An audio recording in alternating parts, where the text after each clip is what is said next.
हिंदी के प्यारे बच्चों, आइए आज हम लोग दीपदान एकांकी जो कि राम कुमार वर्मा द्वारा रचित कक्षा 9 के छात्रों के लिए रखा गया है।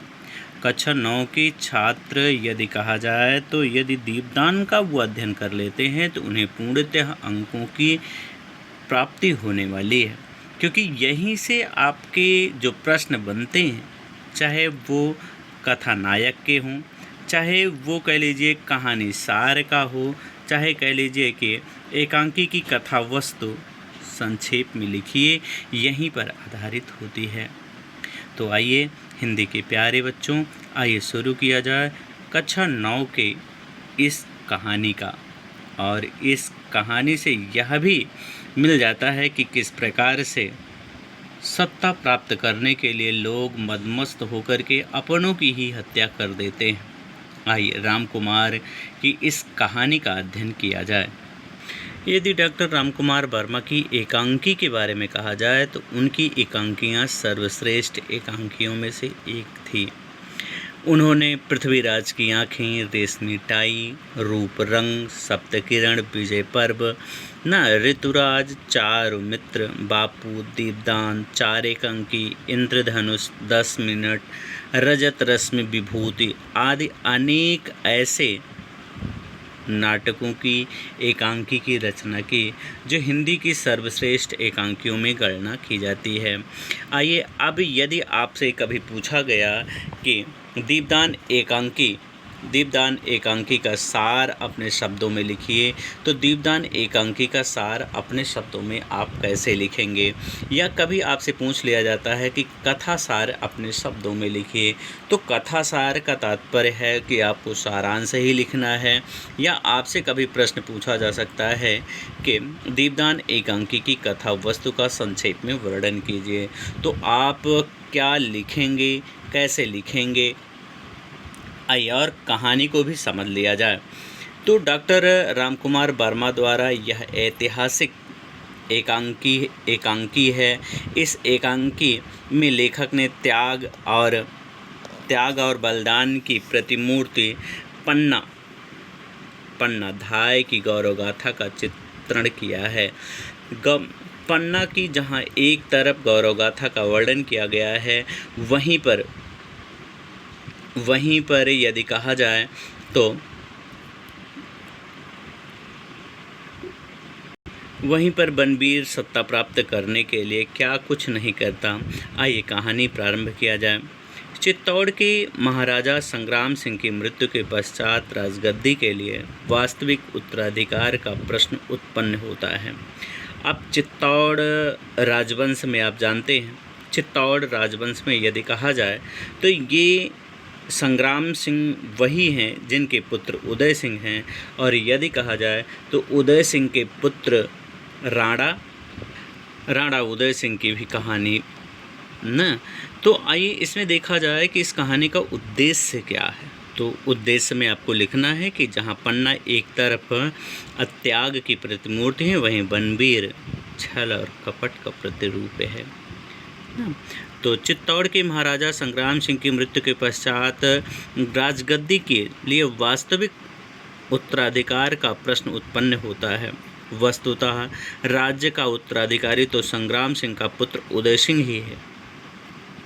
राज्य का उत्तराधिकारी संग्राम सिंह का पुत्र उदय सिंह ही है, परंतु उदय सिंह के अल्प आयु होने के कारण समस्या उत्पन्न होती है। अतः संग्राम सिंह के भतीजे बनबीर को उदय सिंह के संरक्षक के रूप में चित्तौड़ की राजगद्दी सौंप दी जाती है। बनबीर दुष्ट प्रकृति का है। वह उदय सिंह को मारकर चित्तौड़ का निष्कलंक राजा बनना चाहता है और राज्य करना चाहता है। इसी उद्देश्य की पूर्ति हेतु वह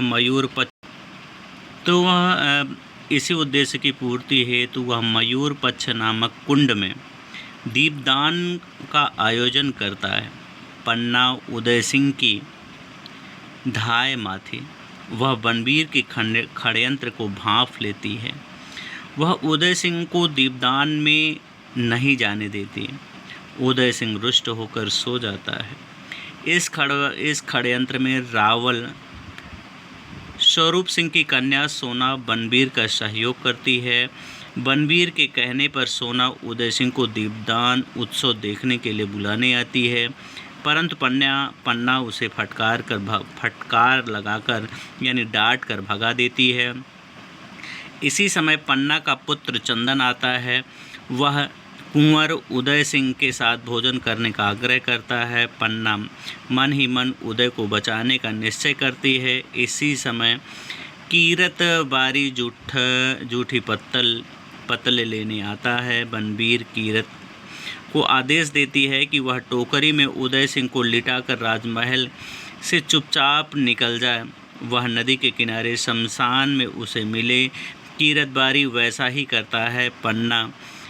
पन्ना धाय राजपूताना इतिहास की गौरव गाथा को एक बार फिर दोहराती है। उदय सिंह को सुरक्षित बाहर निकालकर अपने पुत्र चंदन को उदय सिंह के शयन कक्ष में सुला देती है। बनबीर चंदन को उदय सिंह समझकर पन्ना की आंखों के सामने ही मौत के घाट उतार देता है।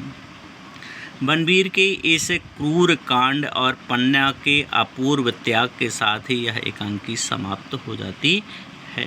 प्यारे बच्चों, यदि कहा जाए कि इस कहानी का नायक कौन है तो वो तो उदय सिंह ही होंगे, और यदि खलनायक नायक कौन होंगे? उदय सिंह।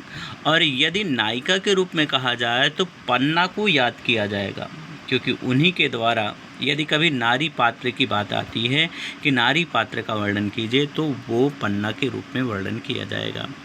यदि वहीं कहीं आपसे पूछ लिया गया कि बनबीर की महत्वाकांक्षाओं ने उसे हत्यारा बना दिया, इस कथन के आधार पर बनबीर का चरित्र चित्रण कीजिए, या कभी आपसे पूछ लिया गया कि बनबीर का चरित्र चित्रण कीजिए, तो आपको सिर्फ इतना ही लिखना होगा कि दीपदान डॉक्टर रामकुमार द्वारा रचित एक सशक्त ऐतिहासिक एकांकी है, जिसकी कथावस्तु कथानक चित्तौड़ राजस्थान की एक प्रमुख घटना पर आधारित है। इस एकांकी में बनबीर खलनायक की भूमिका में आता है। बनबीर के चरित्र की मुख्य बातें विशेषताएं अधोलिखित हैं। क्रूर एवं हत्यारा। बनबीर क्रूर एवं कायर हत्यारा है। वह सोते हुए विक्रमादित्य की हत्या कर देता है तथा जब पन्ना कुंवर को दीपदान उत्सव में जाने से रोकती है तो वह नंगी तलवार लेकर उदय सिंह के कमरे में जाता है और वह यह कहता हुआ पन्ना के पुत्र चंदन को धोखे से हत्या कर देता है कि यही है मेरे मार्ग का कंटक यमराज, लो इसे दीपदान को इस दीपक को मेरा दीपदान है ना। कूटनीतिज्ञ। बनबीर राजद्रोही होते हुए भी एक कुशल कूटनीतिज्ञ है। निष्कंटक राज्य करने के लिए वह राजपुरुषों से मिलकर मयूर पक्ष में दीपदान का एक आयोजन करवाता है और कुंवर के वध का षड्यंत्र भी रचता है। महत्वाकांक्षी। बनबीर चित्तौड़ के राजा राणा सांगा के भाई पृथ्वीराज का दासी पुत्र है। निष्कंटक राज्य करने के उद्देश्य से उसने राणा सांगा के 14 वर्षीय पुत्र उदय सिंह का वध करने का पूर्ण षड्यंत्र रचता है।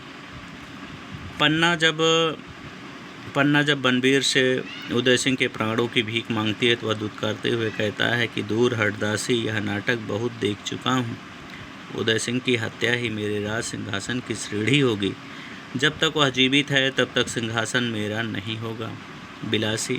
बनबीर एक बिलासी शासक है। वह शराबी है, नाच गाने का शौकीन है। दीपदान के उत्सव पर उसने रावल की पुत्री सोना को भी पैरों में नूपुर बांधकर नाचने के लिए प्रेरित किया था। बनबीर के चरित्र की इसी कमजोरी पर क्षुब्ध होकर पन्ना धाय शामली के सामने उठकर कहती है, बिलासी और अत्याचारी राजा कभी निष्कंटक राज्य नहीं कर सकता। विश्वासघाती। बनबीर का चरित्र अवगुणों की खान है। वह अपनी इच्छाओं की पूर्ति में ही विश्वास करता है। अपने स्वार्थ की पूर्ति के लिए वह अपने भाई तक की हत्या कर देता है। वह अपने कुल और राज्य के साथ भी विश्वासघात करता है। तो इस प्रकार से कहा जाए तो यह दीपदान कहानी में जहाँ बनबीर के षड्यंत्र को दिखाया गया है कि राज्य प्राप्ति की लालसा में व्यक्ति किस प्रकार से अपनों की ही हत्या करने लगता है, वहीं पन्ना के त्याग को भी दर्शाया गया है कि अपने उस त्याग के लिए अपने पुत्र को भी अपने नमक के कर्ज उतारने के लिए वह भी उसे समर्पित कर देती है और उसका पुत्र धोखे से वहीं पे मार दिया जाता है।